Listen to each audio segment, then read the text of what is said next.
Tonight's news, Native Americans as mascots, and the recent push to get the Washington Redskins to change their name.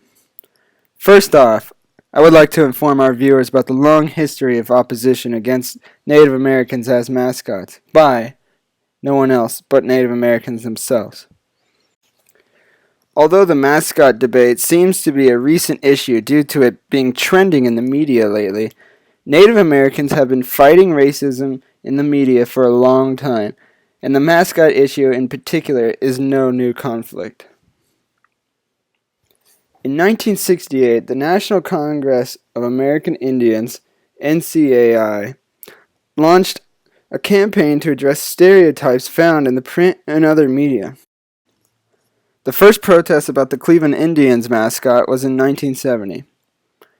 Through the 80s and 90s, high schools across the country started transitioning away from the derogatory mascots of Native Americans. In 1998, the NCAA concluded Indian mascots that promote Indian caricatures and mimic ceremonial rites don't comply with the NCAA's commitment to ethic student welfare. Also in 1999, a landmark victory concluded a legal battle that had begun in 1992. A three-judge panel of the U.S. Patent and Trademark Office ruled that the R word is a term disparaging to Native Americans and tends to bring them into contempt or disrepute. This decision had the potential to strip the Washington NFL team of its trademark protections.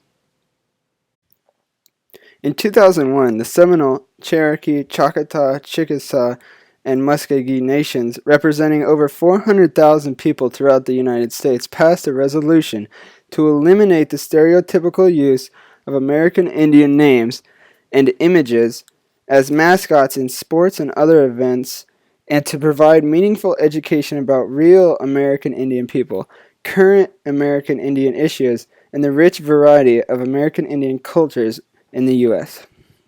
In 2013, Congress introduced a bill that would negate any trademarks with the word Redskin in it. In 2014, the U.S. Patent and Trademark Office denied a company's request to sell pork rinds with the name Redskins under trademark laws because the term is a derogatory slang word. On June 18, 2014, the U.S. Patent and Trademark Office canceled the trademark for the Washington NFL team. On November 2, 2014, more than 4,000 R-word protesters gathered in Minnesota before the game to protest the Washington Redskins. This massive protest has sparked an urge in the NFL committee to reconsider their position towards Native Americans as mascots. On July 8, 2015, a federal judge ruled for the cancellation of trademarks of the Washington Redskins football team name. On October 11, 2015, Governor Brown of California signs the California Racial Mascots Act, a law that eliminates the dictionary-defined R-word slur as a mascot from all of the state's public schools. As you can tell, Native Americans in this country have been fighting racist mascots for a long time. This is no new issue, but continues to this day. The 5 major pro teams that get the most flack for having racist Native American mascots are the Atlanta Braves, the Cleveland Indians, the Chicago Blackhawks, the Kansas City Chiefs, and the Washington Redskins.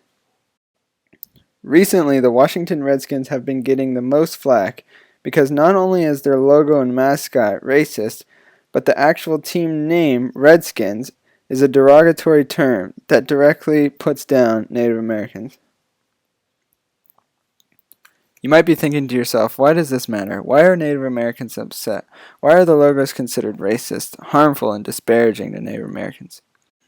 Since the time of first contact, white settlers have displayed Native Americans in certain ways, capturing their expectations of what they believe to be Indianness.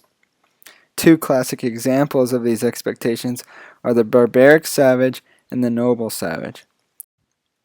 A barbaric savage is an idea or depiction of an Indian that is ready to kill.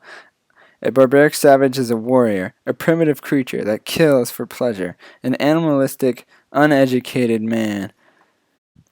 While a noble savage is often depicted with images such as chiefs, men who are wise, in touch with nature, men who are withered, men who have been through it all, but they are still dangerous, men that don't fit in Western society, but they seem to have known something, they seem to have knowledge of the earth, yet they are still uncivilized compared to Western society.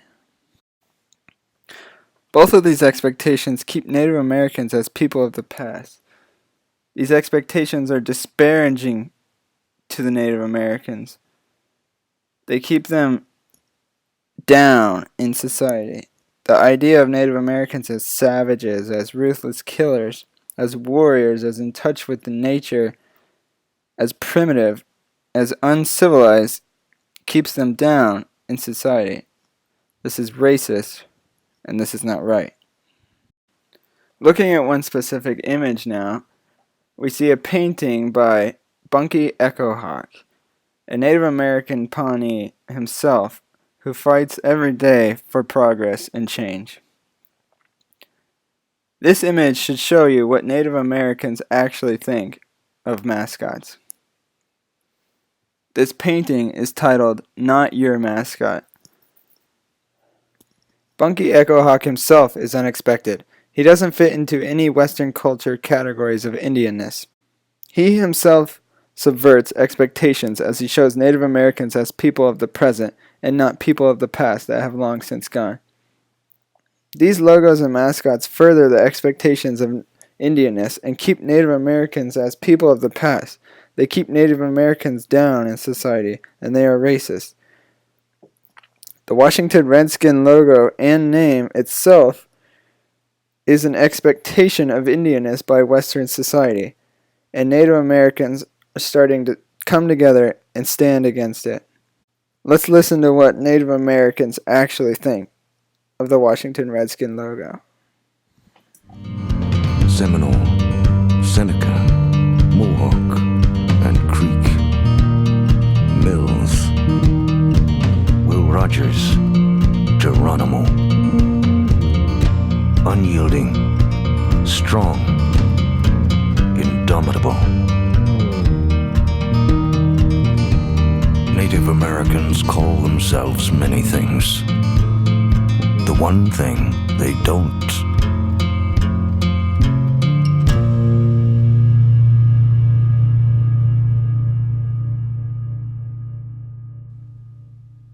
To wrap up this news segment, let's pop over to John Oliver and see what he has to say about the Washington Redskins mascot. Wow. I mean, for the average American, that ad should target 1/16 of your heartstrings and make the rest feel extremely guilty.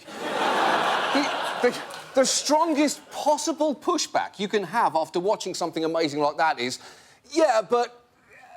No, you're right. We got to change the name. You're right. But one person remains unmoved, and unfortunately, he is the only one that matters. Redskins owner Dan Snyder has held firm under some protest that he will not change the nickname of his team. Washington Redskins is more than a name we have called our football team for over 8 decades. It is a symbol of everything we stand for: strength, courage, pride, and respect. Oh, well, that's fine then. I had no idea you had an ancient 8-decade history at stake here. You are clearly a proud people who have suffered greatly. Please accept my apologies, O Chief Runs Without Moral Compass. It's getting increasingly hard to make a good argument for keeping the Washington Redskins name. If only there was some emotionally affecting way to convey that.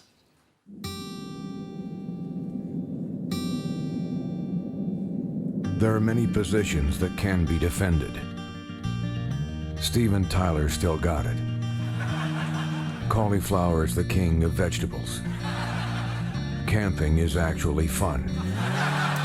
Music you never tire of? Mariachi. Weasels make the cutest pets. You should leave that fourth voicemail. Every flight needs more babies. If you don't learn to play the recorder, you're fucked. Philadelphia is the cultural capital of America. If you want to get laid, become a magician. Nancy Grace seems nice, but the one position that can't be defended, Is this